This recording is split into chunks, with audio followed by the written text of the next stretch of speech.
Okay, so I did my presentation on Sacagawea.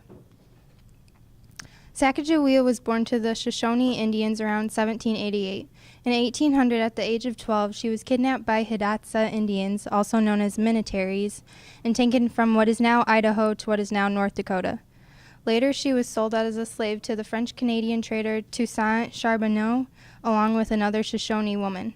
He took them both as wives, and just after the beginning of exploration with Lewis and Clark, Sacagawea gave birth to a son, John Baptist Charbonneau, who is also referred to as Pompey.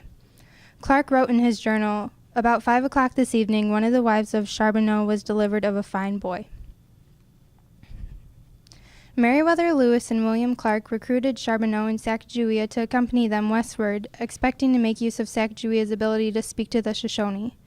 The expedition expected that they would need to trade with the Shoshone for horses.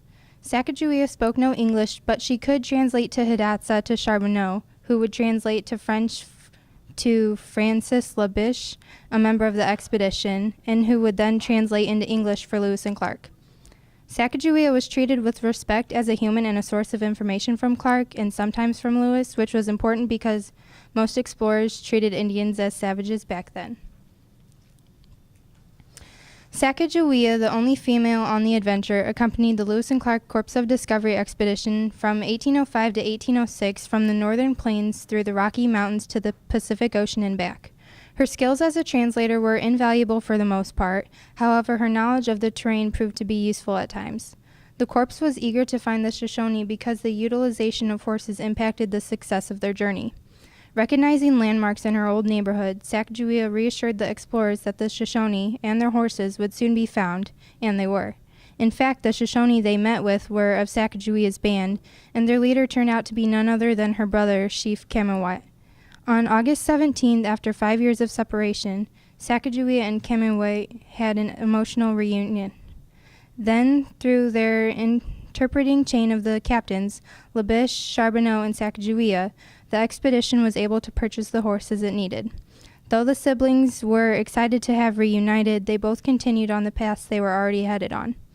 Possibly most significant was Sacagawea's calming presence on both the expeditioners and the Native Americans they encountered, who might have otherwise been hostile to the strangers.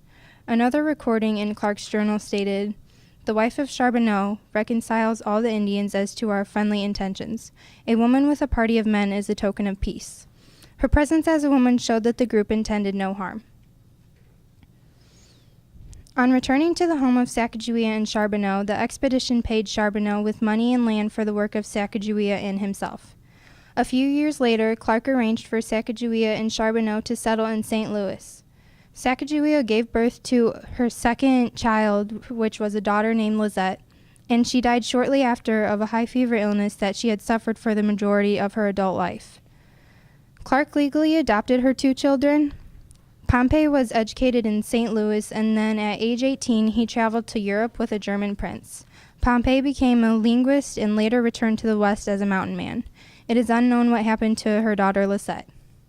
And now I have a video over Sacagawea.